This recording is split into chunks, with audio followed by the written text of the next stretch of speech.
Good afternoon, dear listeners. My name is Vlad Safronov, and you are viewing the Meetings Beyond Limits. It's an international project of the Education Environment School that brings together theoreticians, historians, and curators and artists from the whole world. This is the second meeting in the cycle, which started earlier this week. You can register for future attendance at the website of the school. Today's meeting is the second in the cycle, and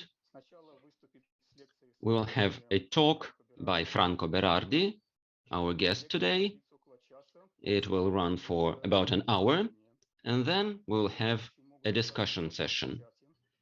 Everybody who have a question may use the broadcast chat to ask the question. We'll have 30 minutes for the discussion. If there are very many questions, we'll pick just the most interesting ones. And now, dear listeners, please consider that you can select language in the broadcast. You can listen in either English or in translation in Russian. Please use the broadcast interface for that. Our guest, Franco Berardi, is a writer, researcher, media activist, and theoretician, founder of several magazines and the first pirate radio station in Italy.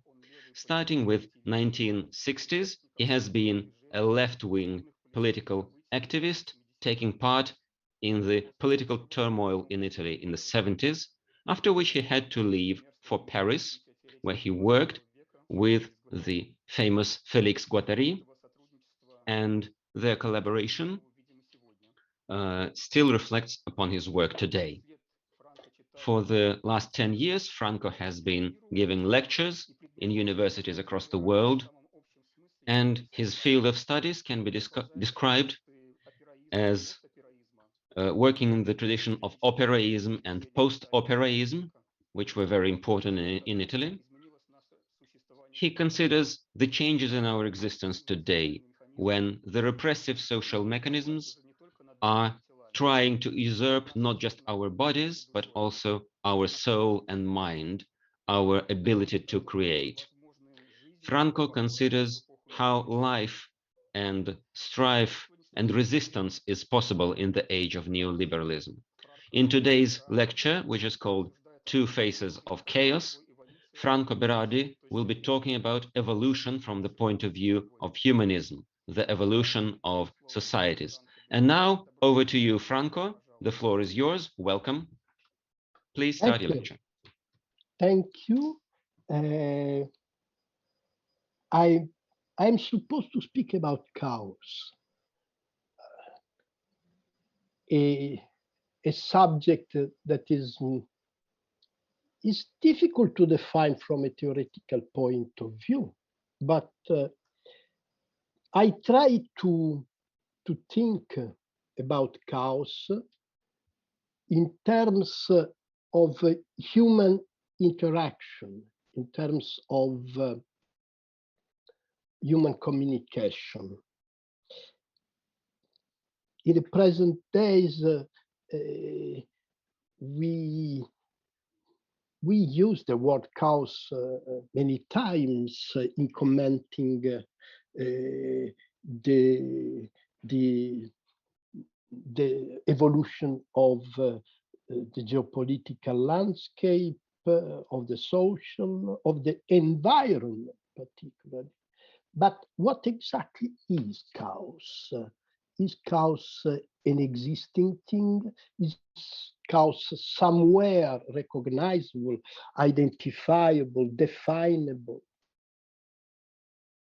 Well, no. I think that we can speak of chaos only if we speak of the relation between the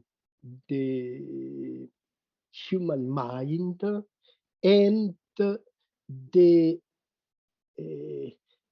infosphere, the density, the thickness, the speed of the infosphere. We have been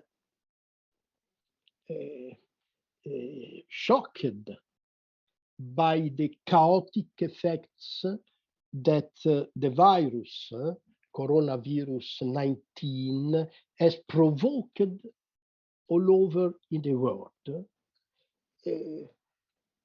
And in that situation, in the situation of sanitary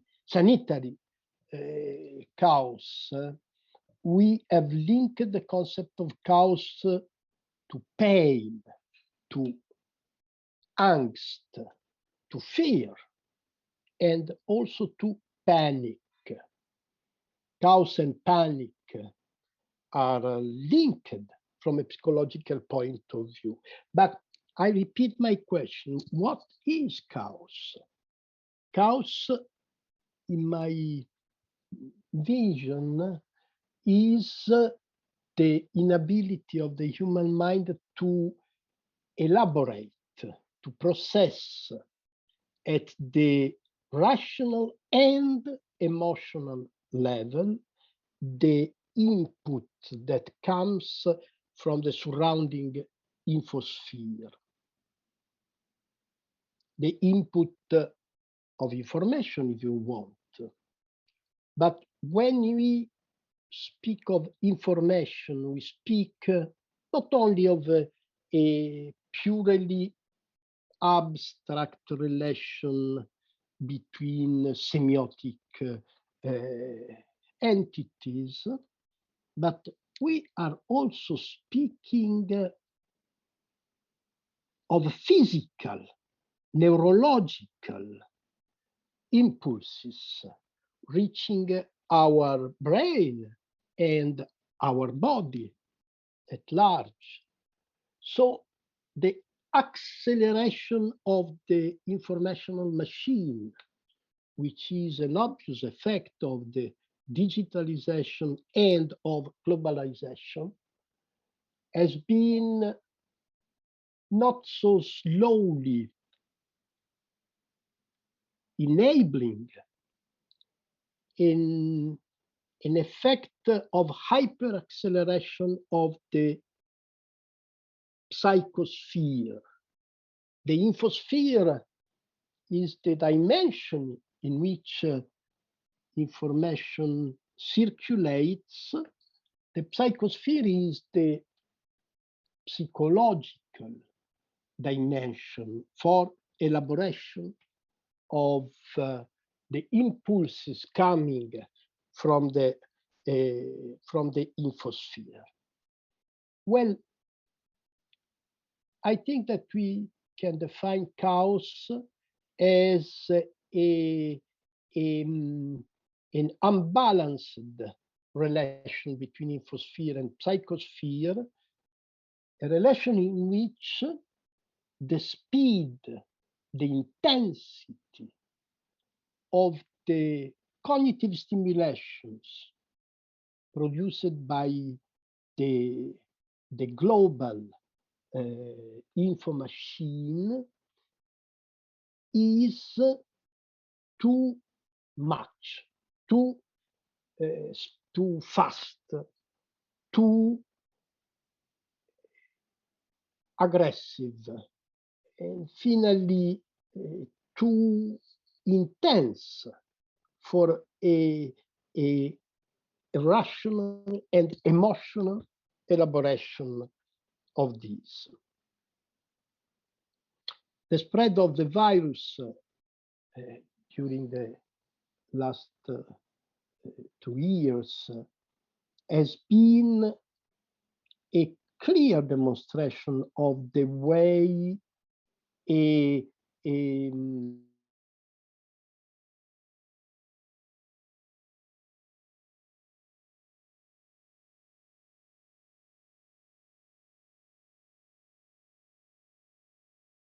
mission of information and can act as an infovirus, depositing at the end in the human consciousness and in the human unconscious.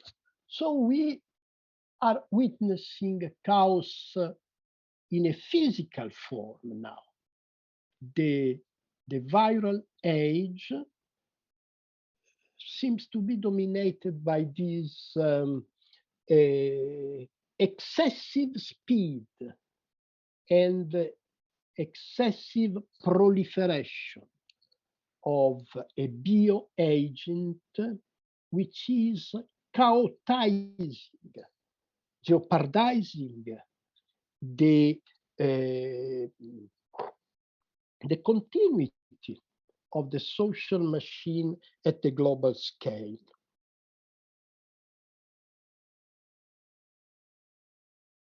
I see that in the philosophical thought of the last decades, I see that in that domain, there are some anticipation, intuitions of a process of chaotic transformation of the human culture. For instance, I want to remind, particularly to those who have some knowledge of French thought in the past century, I want to remind a book of Paul Virilio, published in 1977, titled Vitesse et Politique, Speed and Politics. Virilio, in that book, is explaining that the political game, the military game, at the end, is based on a problem of speed. The military conflict of 40-45, the Nazis' victory in the first phase of the war, according to Virilio, is essentially based on the acceleration of the transportations of weapons. Well, speed is a decisive factor of the military and of the political game during modernity. But at a certain point,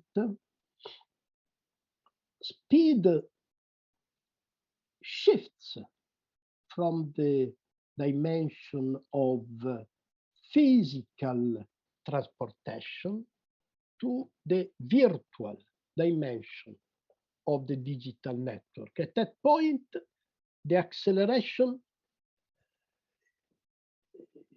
shifts to another dimension. I think that Jean Baudrillard, another French philosopher, has been able to anticipate the lines of infinite acceleration of the informational machine. In a book like Death and Symbolic Exchange, Baudrillard underlines the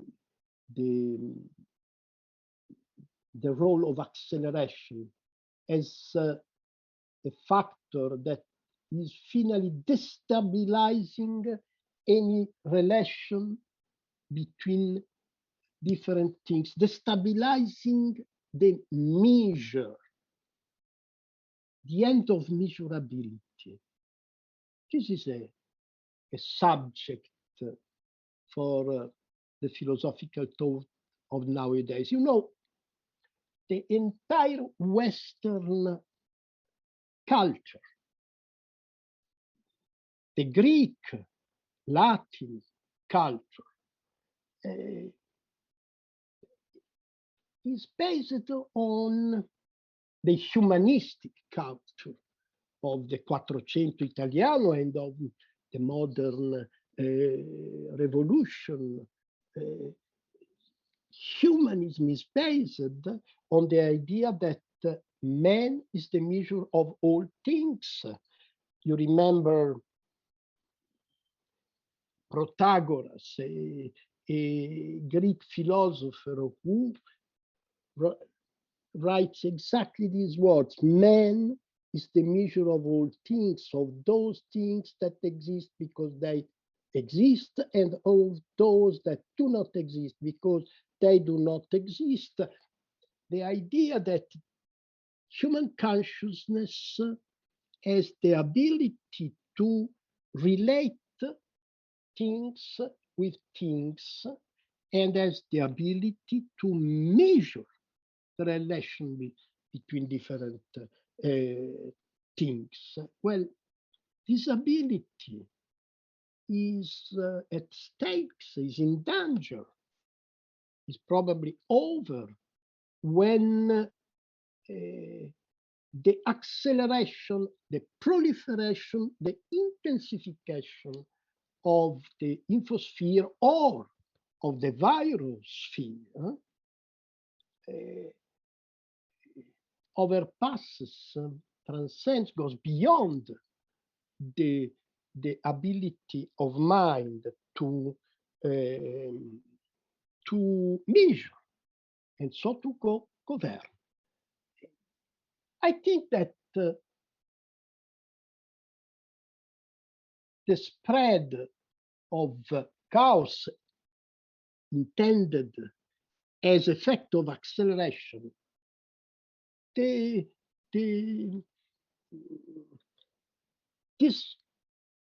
is relatively new. When Niccolò Machiavelli in the 15th century, or in the 16th century, published his book, Il Principe, he is especially emphasizing a character in the figure of the prince of power. He says the prince is someone who has the force, the ability to submit Fortuna, which is a female, so capricious and unpredictable. You see, power, political power, conceives of itself as the masculine force that submits the unpredictability of nature. Power has been, in a sense, has been able to implement this project of Machiavelli, the creation of the modern state, the creation of the industrial machine, the colonization of the world, have been steps in the domination of the macho power on the complexity of nature, of human nature, and of the natural environment of the planet. When man could be, in a sense, a force of measure, when man did possess the ability to measure the relation between things, that kind of measurement gave him the force to submit the unpredictable. But this relation is now over. The complexity of Fortuna is a Latin word meaning the events, the richness of the possibility. Power, modern power, macho power, is the ability to submit the unpredictability of the possible to the reducing strength of the probable, of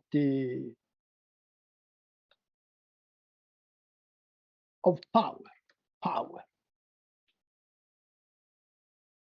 Well, now, I repeat, now we are living a time of crisis, probably of final collapse of the modern ability to govern reality, to govern social life. The concept of government is dissolving, and another concept is taking its place, the concept of governance.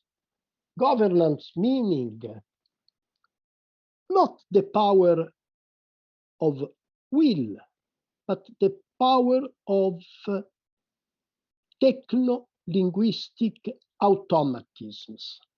Automatisms inscribed in the technical machine, inscribed in the daily business of life, inscribed in the sanitary order, and so on, is taking the upper hand on social life. So chaos is the effect of the acceleration that makes impossible a rational government. But at the same time, the social activity is more and more penetrated by techno-linguistic automatisms, aiming to the creation of a sort of global interconnected automaton. This is the game of our time. Chaos and the automaton. Who is going to win? Obviously, I do not know. Probably both and none. But let me approach another side of the problem of the current chaotization. It's something that is just happening in these days, these weeks, the last 2-3 months, maybe. A new expression is spreading in the Western press. The expression great supply chain disruption. The economy after the pandemic, in the present pandemic phase, the economy has been for a moment halted or seriously slowed in the period of the lockdown.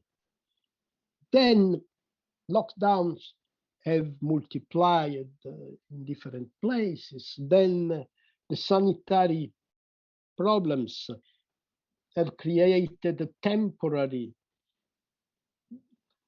disruptions in some areas of the planet. Simultaneously, the coming back of nationalism that follows the victory of Trump in the United States 5 years ago, that follows the Brexit, that follows the chaotic spread of nationalisms in the world, you see the pandemics and the coming back of nationalism have started an effect of jeopardization, disruption, destruction of the global chain of production and distribution of the economic goods. You know, it's something new in economic history.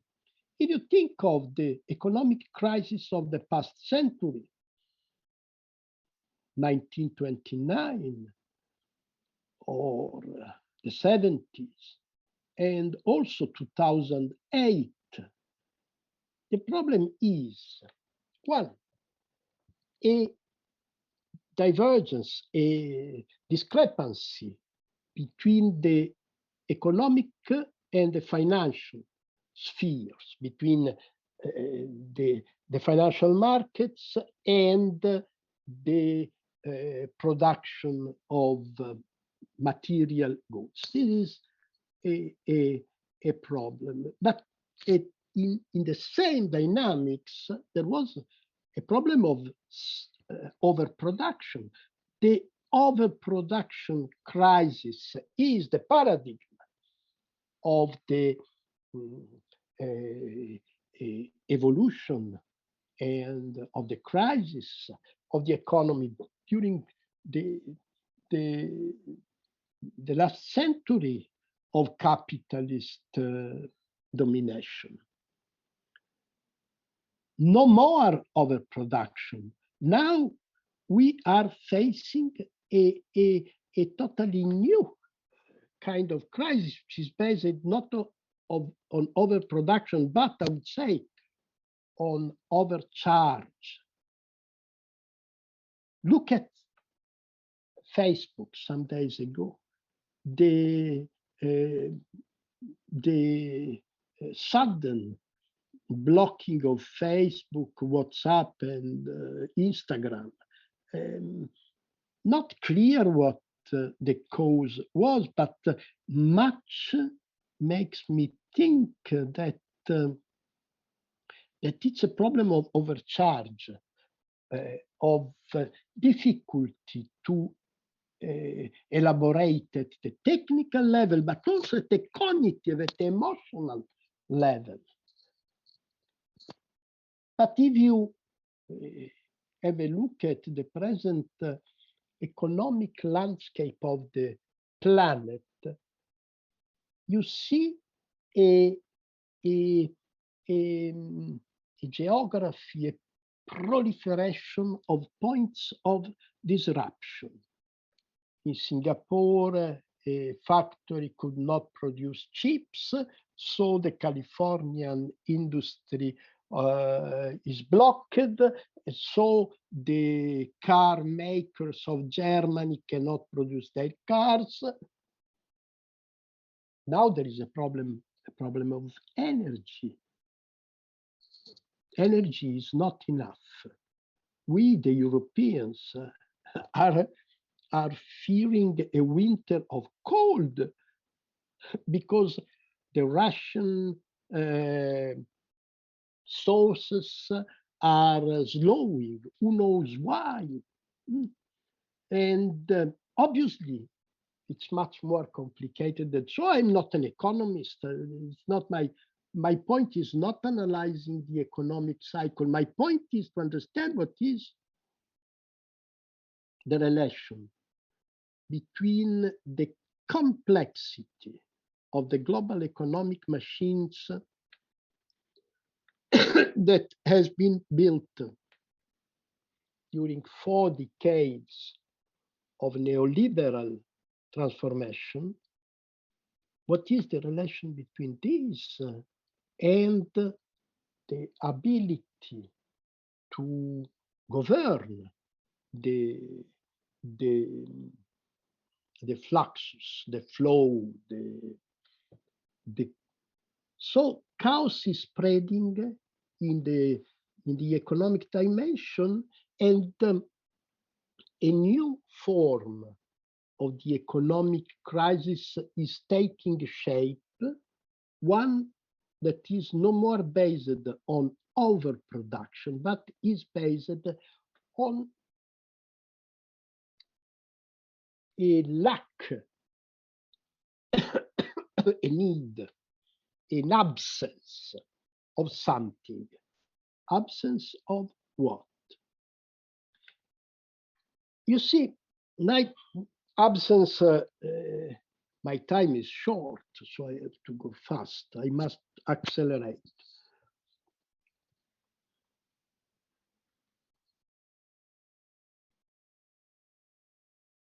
Félix Guattari is a French philosopher, blah, blah, you know who he is. In my opinion, Guattari has been, well, he died too early because in the last years of his life, he died in 1992, when the world is changing because of the fall of the Soviet empire, of course, but also because of the spread of the networking machine. So a political and an anthropological and a technological transformation were taking place at the same time. And Félix Guattari, in those years, published a small book titled Chaos Mose. And the word chaos is relatively new in the terminology of Guattari and of Deleuze. But remember that in the same year, 1991, Deleuze and Guattari published What is Philosophy? Their last book, and in my opinion, their most beautiful, most important book. But there is something new in their consciousness. Before, when they wrote L'Antiedipe, Mid-Plateau, they were essentially thinking to the expansing the force of desire. The proliferation was a liberating process of expansion of desire. I don't want to speak here about the concept of desire, which implies many different conceptual levels, but desire and expansion. In the last book, What is Philosophy, and in the small book published by Guattari alone, Chaos Mose, a new consciousness is arising, the consciousness that desire is not only a rich and beautiful process of expansion, but is also a factor of chaos.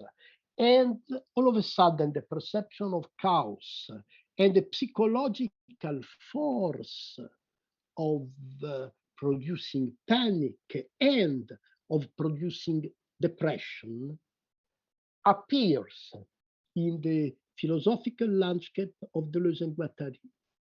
But they died too early because they did not have the time to fully elaborate this emergence of chaos. Actually, if you read the beautiful last chapter of What is Philosophy, Chaos and the Brain, you see that they are speaking from their personal point of view. They speak about growing old. Growing old is a bad thing, they say, because all of a sudden things start to go too fast, and you are like aggressed, overwhelmed by the speed of things, of ideas that comes to your brain, but you have not the time and the force to capture and to elaborate. But they also say that chaos is, at the end, the reality of the sky. Human beings generally live under an umbrella. If they look at the umbrella, they see words, concepts, rational tools for the categorization of reality. But suddenly someone cuts the umbrella. A hole, a black hole is opened in the umbrella, and you all of a sudden you see the sky, the stars, and this act of cutting the umbrella and to show the reality of the chaotic sky is poetry. Poetry is essentially this act of discovering chaos, which is the deepest reality of the worlds that we have imagined. For a long time, we have imagined order. Chaos at the end is breaking out. And what should we do when chaos erupts? Some things that the task of politics is to wage war against chaos. It's not working at all, because chaos feeds upon the war. You see the war on drugs launched by the stupid President Bush father. And you know what the war on drugs has provoked: a proliferation, a multiplication, an explosion of mafias and the drugs. Then have a look at the young George Bush, who launched the war on terror 20 years ago. You know how the war on terror has ended 1 month ago in Kabul, provoking a multiplication of terror, a multiplication of panic. So waging war against chaos is no good and no intelligent. We should be able to listen to chaos. This is the suggestion of Félix Guattari, who says actually that chaos is provoking a spasm, in a sense, in the body of the mankind. A spasm. A spasm is a painful acceleration of the muscular body, of the physical body, and also a spasm. You can experience a respiratory spasm. I know it very well because I am a little bit asthmatic, and you know the respiratory spasm is an effect of suffocation that is provoked by this acceleration of the bodily mobilization. The metaphor of suffocation is explaining so many things of the present cultural landscape in the world. I can breathe is probably the expression that better explains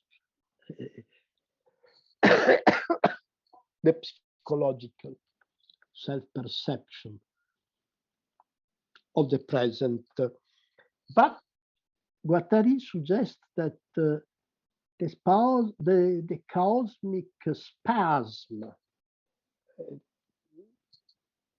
is the condition for a new harmony, is the condition for the disentangling of some hidden possibility. Power, the economic kingdom of modern capitalism has imposed a a grid of automatic rules on social life, on social production, and also on the social mind and the social psyche. A tangle, the established order of exchange acts as a tangle that makes impossible the liberation of the hidden possibilities. So we have to seek out this way. At the same time, I know that what I am saying is politically useless, because I am unable to suggest what should we do, what has to be done, what should we do in order to create possibly a new order. Is it a new order that we are looking for?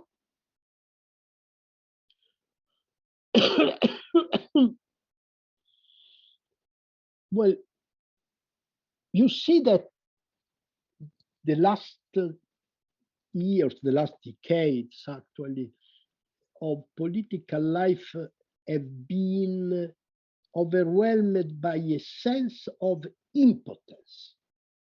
Think of Greece in summer 2015.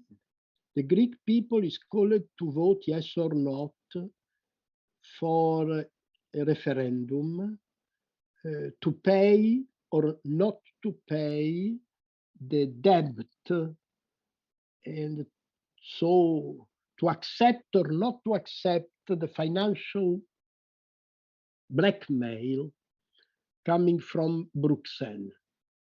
62% of the Greek population voted no, we don't pay, we do not accept the financial blackmail. Nevertheless, Alexis Tsipras, the Greek president in that year, was forced, obliged to bend. He, who was the leader of the no party.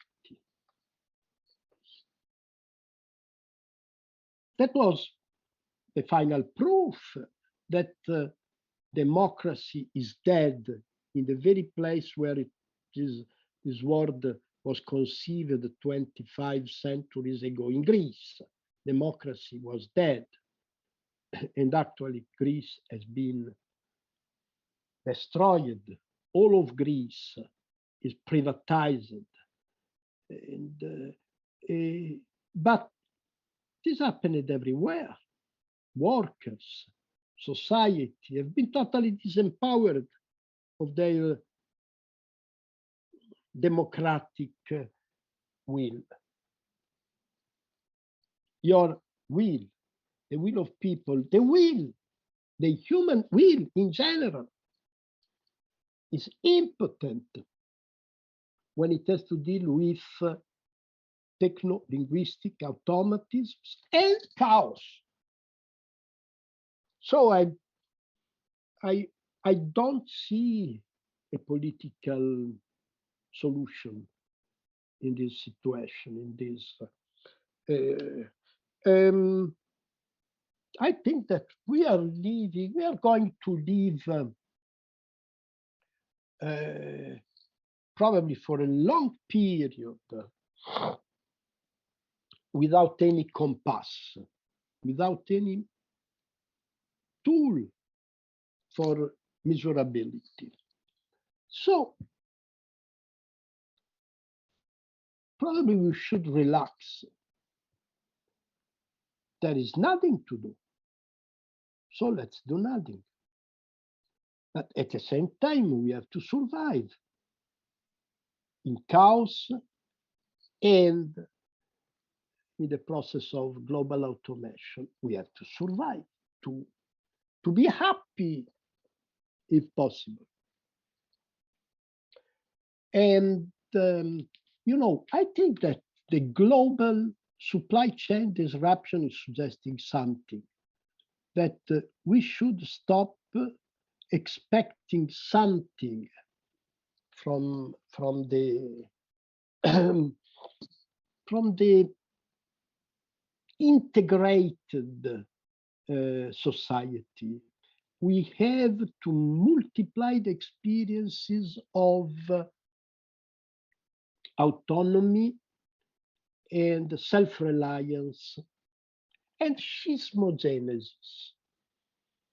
The word schismogenesis is a word that has been proposed by Grigory Bateson, an anthropologist and philosopher. He speaks of schismogenesis to name those processes that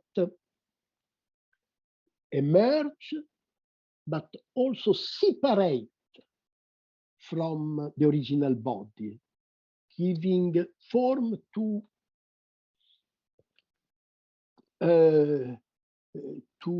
autonomous community that sometimes can proliferate like viruses. Thank you very much. Спасибо, Франко, за прекрасное выступление. Мы приступаем к нашим вопросам. Thank you, Franco, for this beautiful presentation. And now it is time for our questions. I will read the question for our viewers in Russian, and I will send a question in English to the chat for you. Yeah, thank you.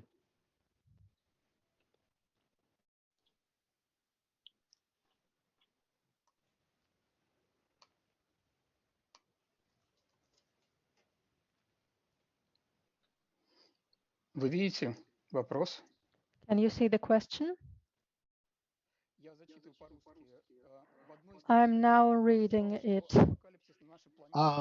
Yes, in one of your articles, you wrote that the apocalypse on our planet has already occurred and the point of no return has been passed. We know how to live on the eve of the apocalypse, pessimism of the intellect, optimism of the will. And what are the rules of life after the apocalypse? Can you please tell us? Well, thank you. First of all, I must confess that I have never been a fan of that sentence of Antonio Gramsci. I respect very much the founder of the Communist Party of Italy, but I don't understand the meaning of this sentence. Pessimism of the intellect, optimism of the will is a dangerous expression, a paranoid expression, an expression that links Gramsci only on this point to Lenin, to the Leninist paranoia, the Leninist hypertrophy of will. I very much respect the old Vladimir. Of course, I've been a communist and I am a communist.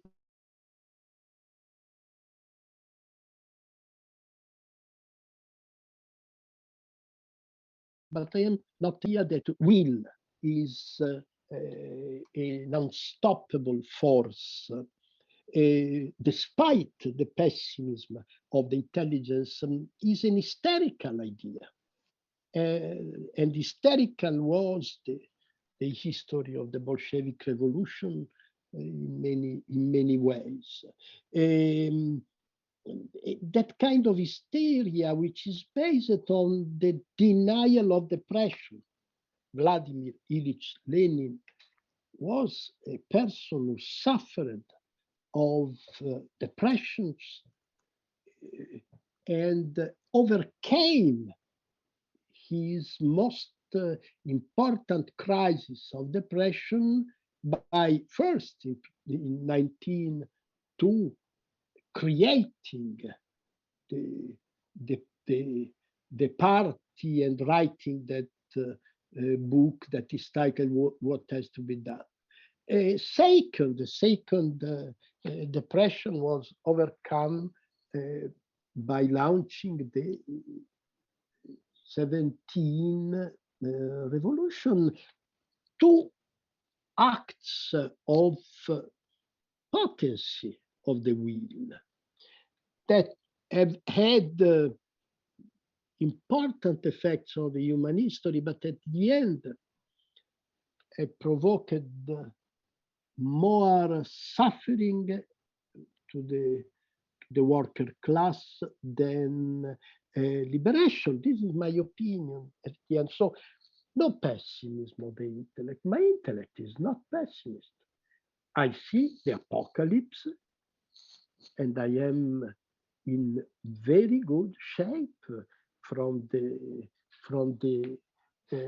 psychological point of view, because I think that the problem is not counteracting, going against the current, the flow, going against chaos. Not at all. We have to leave chaos, but also we have to listen to chaos and to understand what chaos is suggesting to us. Chaos is suggesting many things in different situations, of course. I think that the history of the humankind as a unified subject is over by many points of view.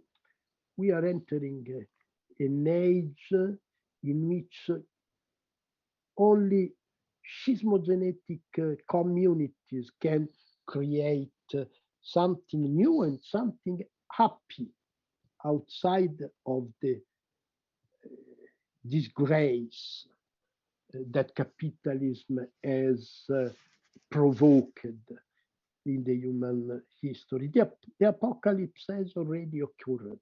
Yes. The apocalypse is an act of revelation. We know that very well.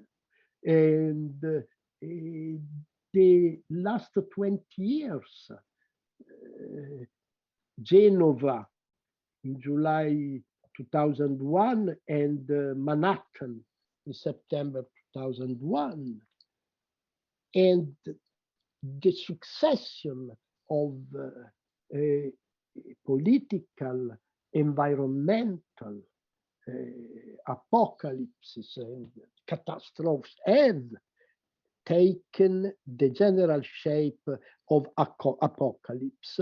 The question is asking, what are the rules of life after the apocalypse? One, we are not in a sort of after the apocalypse. We are in an apocalypse that is deploying in full swing. Look at what is happening in the Pacific Ocean. Look at what is happening around Taiwan these days.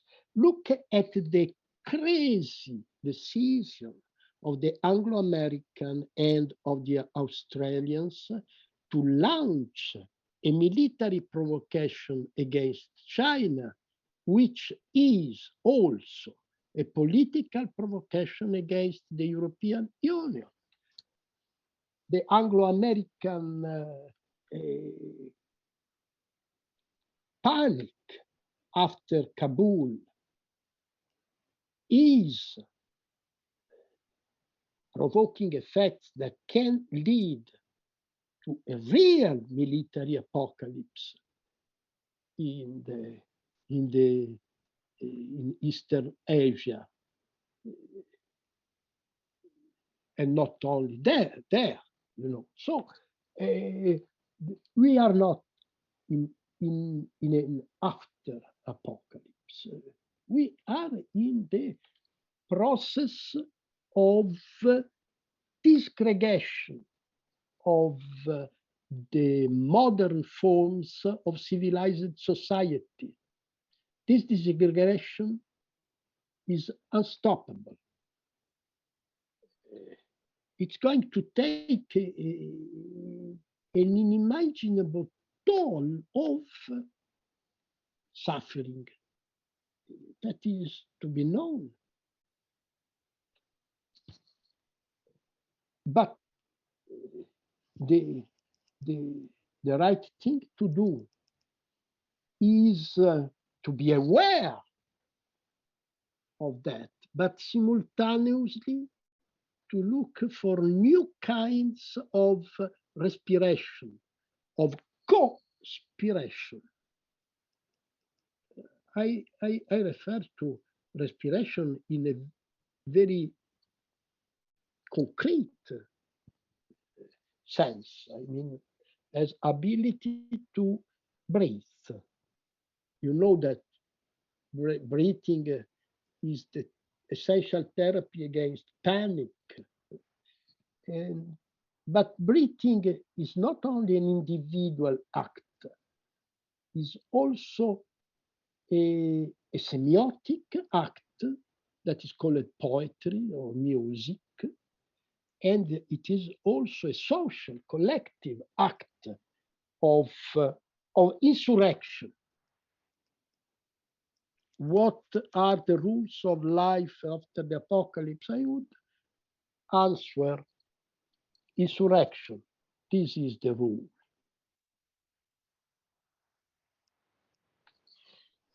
Прекрасно, спасибо.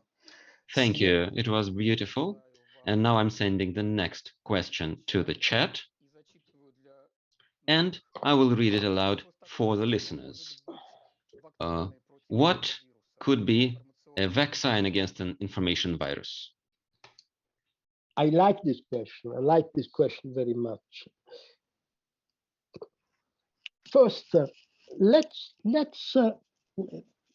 retrace the history of this relation between virus and language.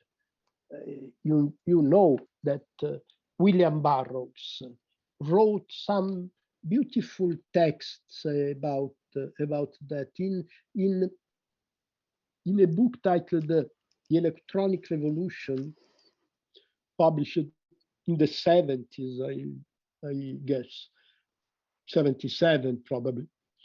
He says that language is a virus, is essentially a virus, that at a certain point, those animals called men started to be captured, invaded by a sort of contagion. They started talking, speaking, enunciating, uttering words. And what is a word? That's the point. And Baruch says, a word is a very dangerous thing because when you produce words, you are producing a second word. No more the word of experience, the word of things, the word of matter, but a secondary dimension, the dimension of language, in which can happen things that have nothing to do with the natural order of things. So you see, language, according to Burroughs, can be seen as a virus that is provoking a schizophrenia, a sort of schizophrenic dimension. Actually, if you think to what we are doing in this moment, talking in front of a screen and pretending we are human beings, speaking with human beings, how can I believe that Ivan or Svetlana are human beings and not, language is producing an effect of schizophrenia, of double dimension of our experience. Well, this is the crazy thesis proposed by Burroughs in that moment. But actually, Burroughs, I am persuaded that the best political prophets of the past century have not been politicians, have not been philosophers, but writers of dystopian science fiction. Philip Dick, William Burroughs, Ballard have much more to say about the present than political thinkers. So Burroughs was not so crazy. Language and virus are now melting again on the global scene because the sphere of language has been invaded by the coronavirus 19 virus, and the media sphere is full of alarming, panicking, info stimula, neuro info stimula. So what is a vaccine against an info virus? Asks Ivan. What is? I suggest to think like Don Haraway in terms of critters. We are no more dealing with human beings. We are dealing with animals that are slowly trying to deal with a planet that we do not know really. The planet in which Siberia is on fire every summer is a place that I do not know. A world in which Facebook has 3 billion subscribers and all of a sudden may crash forever is a word that I do not know anymore. So we are like critters, like small, weak animals, very intelligent maybe, that are trying to cartograph, to map, to understand, perceptually understand the world that we are living in. What is our vaccine in order to escape the dangers of infovirus and acceleration? I answer poetry. Poetry is the critters of language, is the critters that try to recombine semioviruses in a different way. Capitalism essentially is a semiovirus that has invaded our mind and also our daily business of life. It's a virus, capitalism too. And in this conflict among viruses, poetry is corroding the linguistic base of capitalism and is displacing meaning and is creating new meaning, new possibility of imagination. Спасибо большое. Thank you very much. The next question, I'm putting it in the chat. Is there a link between the information noise and the epidemic of depression that characterizes societies today? Well, obviously, yes, there is a strong link between information noise, if you want, and the psychological disease that is spreading at many levels of our life. Let's try to understand something of this subject. My opinion is that information being not only an abstract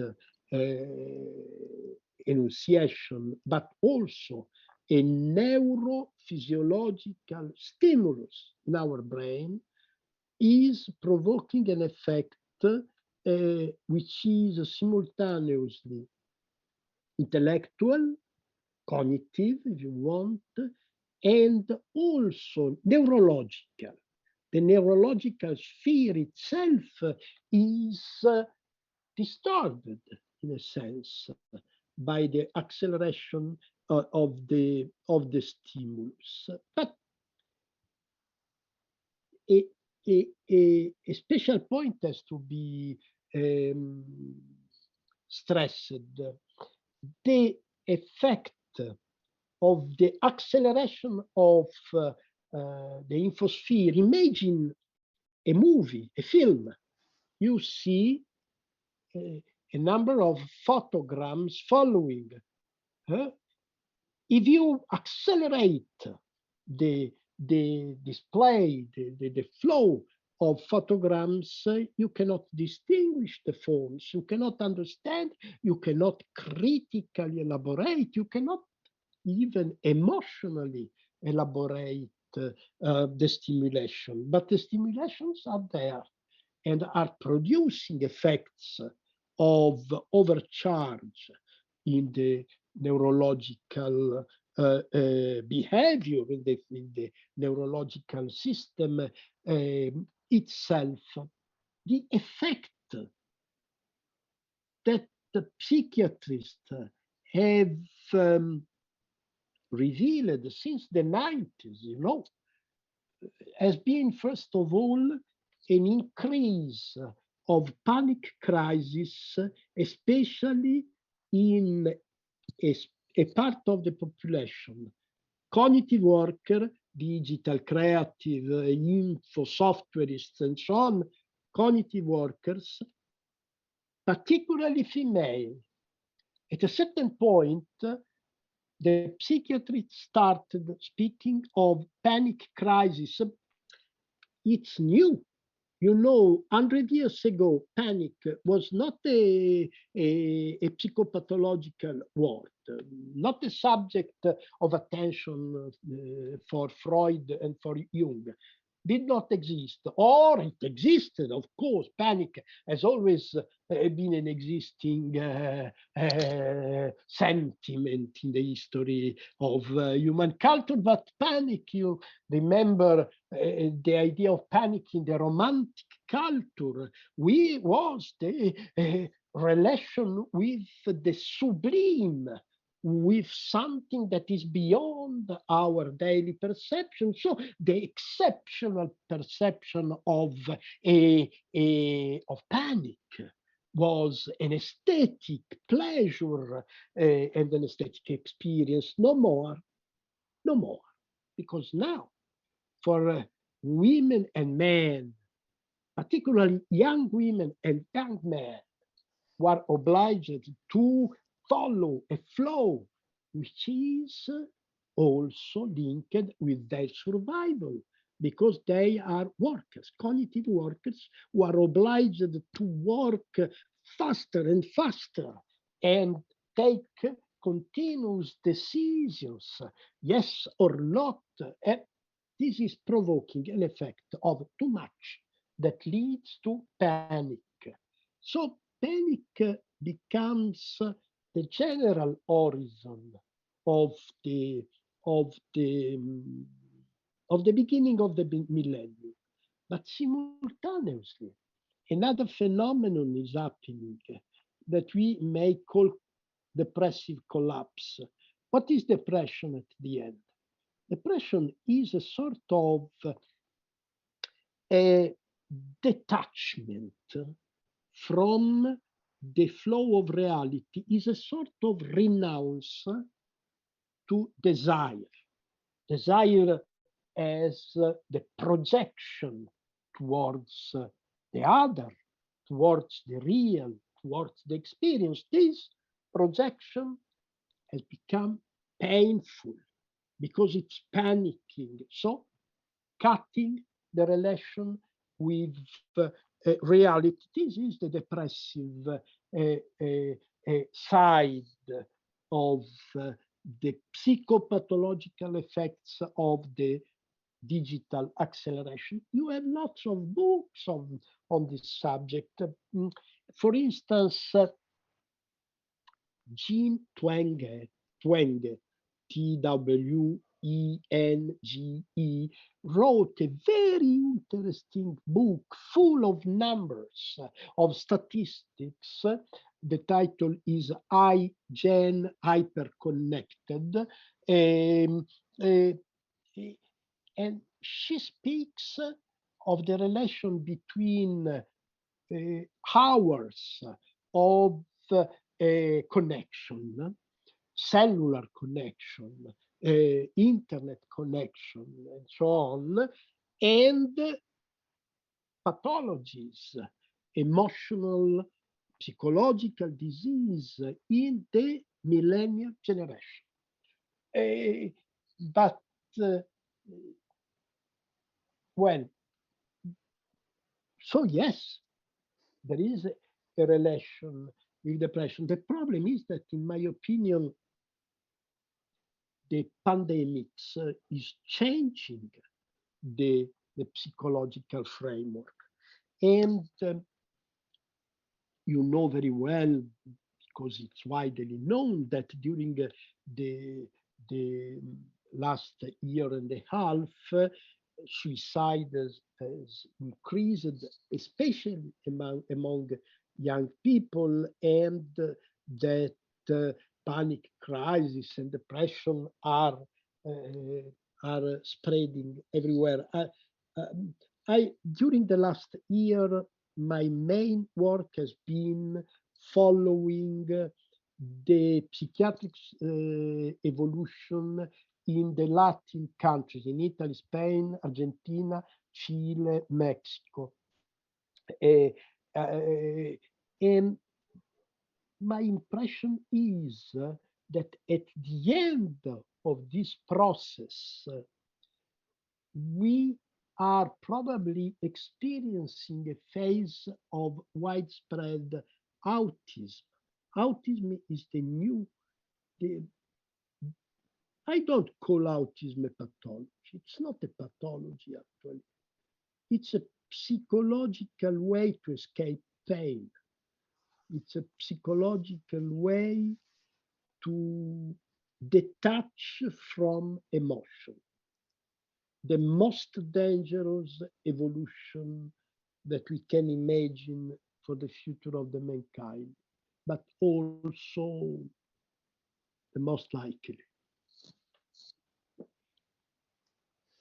Спасибо большое. Если позволите, следующий Thank you. And if you allow the next question, I'm sending it to you now. And I'm quoting it for our listeners. In today's desert of the social created by neoliberalism, are there oases, not merely spatial, but also emotional or aesthetic?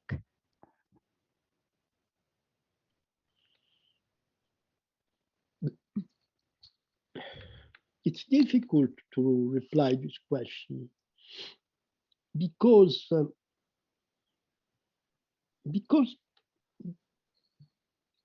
this question implies a duplicity between the ethical sphere and the perceptual, the aesthetic sphere. But this question is well founded. I mean, I asked myself the same question many times, and I try to escape this question. I would say that neoliberalism, first of all, neoliberalism has provoked a catastrophe of language. That is the worst thing, the worst effect of neoliberalism. It has provoked a submission of language to pure functionality and competition. The sphere of advertising, for instance, has acted as a cancer inside the global linguistic machine. Think of advertising. What is it? This Western plug that you, Russian friends, have inherited thanks to the end of the Soviet Empire. You stepped from the Soviet hell to a fake paradise, which was based on the total, thorough falsification of language. And advertising is the most immediate. So you think advertising is nothing for your intellectual life because you are enlightened. I am enlightened too. And but think to the global mind, to mind of millions of people, billions of people who try to distinguish between the different semiotic tricks that are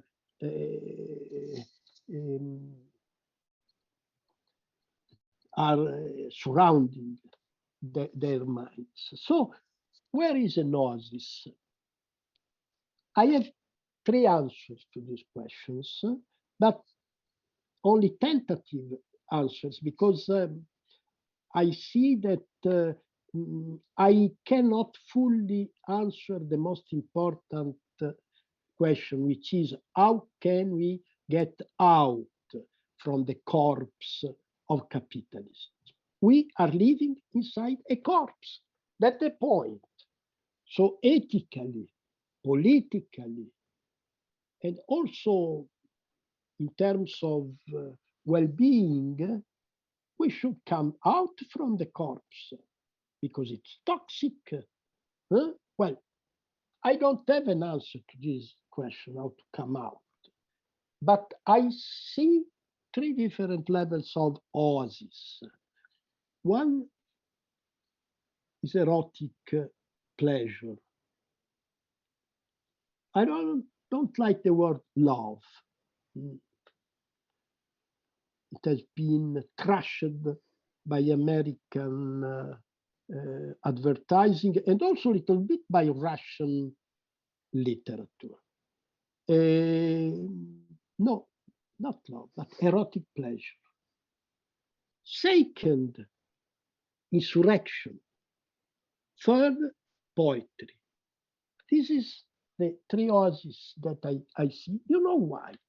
Because the problem is how to find a possible syntony, tuning in, harmony between my language and the surrounding flow of language. Language, like Burroughs said, is creating a schizophrenic dimension in which every speaker, any agent of language, is walking on a different level of reality, and the different levels never meet, except in some fusional situations: erotic pleasure, the insurrection, and poetry. When language finds a dimension of friendship, that is the point. Language is not for friendship. Paolo Virno, in a book titled On Negation, sulla negazione, says that language is not a tool for friendship or for peace. On the contrary, in the sphere of language, all conflicts are multiplying, proliferating, and jeopardizing the fleshy dimension of man. So language is a virus, a schizogenic virus. But sometimes we find a possible dimension of harmony. My language and your language are vibrating at the same speed, in the same direction, and so on. We know that it's erotic pleasure, it's insurrection, because insurrection is essentially this. When 1,000 people start singing the same song, not because they are obliged to do that, but because this is coming to their lips spontaneously. And poetry, because poetry is the essence of this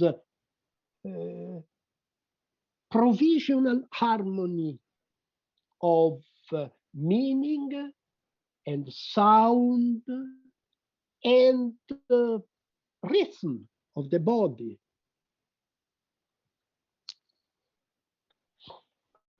(27). It's too late. Если позволите, еще один вопрос, последний, If you наверное. allow for one final question, Oh, because yes. our time is mostly over. Let's go. Тот социальный слой, который вы назвали The social stratum you call cognitariat has been unable to stand against neoliberalism. Does this mean that it is generally incapable of political organization, or did we just never have a chance to organize? Thank you. Very good question. I thank you for the questions because they are difficult questions. But and this is the most difficult of all because yes, you are right.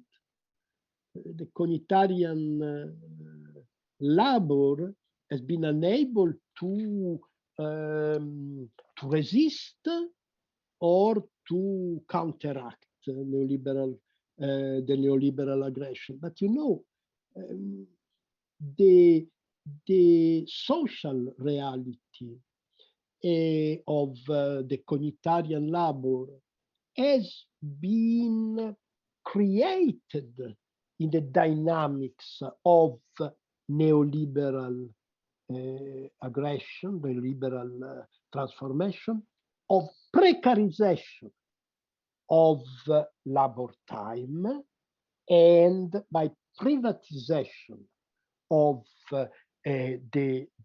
the different spheres of the common. So the cognitariat, if you want, is young, is too young, is emerging now. It's not even emerged to consciousness. So we should wait, and I am waiting. Problem is that the ability of cognitarians to be autonomous, to be politically, socially, culturally autonomous, this process is, let's say, the process of subjectivation, of conscious subjectivation of the cognitariat. This process happens amidst the present situation. For instance, the pandemics. A pandemic has exploded as a sort of reframing, of recontextualization of the social dimension in which the cognitarian labor is growing, is emerging. So we should ask the question, what the effects of the pandemics on the process of subjectivation of the cognitarian labor? This is the question now. And my answer, unluckily, is at the moment, I see a very dark evolution for subjectivity. And you know why? Because solidarity and autonomy and organization imply physical proximity, friendship, erotic pleasure in the social dimension. And the pandemic has been an atomic bomb against subjective action. I remember the words of the Ministry of Health of Canada, September 2020. She said, in the present condition, skip kisses. In a case you have sexual relation, do not forget to wear the sanitary mask. Anyway, in the present situation, the best thing is going solo, an expression that you can decipher by yourself. You know, social distancing is probably a very good thing from the sanitary point of the body, but it's catastrophic at the psychological level, especially for the new generation, the generation that is entering the world knowing that the lips of the other are the most dangerous thing in the world. This is why I see darkness in the next decade. And I think that we have to keep on reflecting on the hardship, on the suffering that the psychosphere is experiencing in the present, in the prospect of a possible psychosubversion in the next years, in the next decades. But the present is, from a psychological, psychopathological point of view, the present is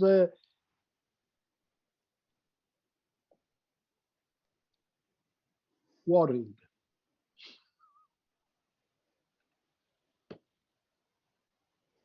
Спасибо. Спасибо вам еще раз, Франко. I'd like to thank Franco again for this great lecture and very precise answers to our questions. I hope we will be able to meet in person in the near future and listen to you in person. That's it for our schedule. I'd like to say to the listeners that our meetings will run until November the 9th. You can find the schedule for future meetings on the website of the Learning Environment School. I hope you will revisit the next meetings. Thank you all. Goodbye. We'll meet you in the new beautiful world. Ciao. Franco.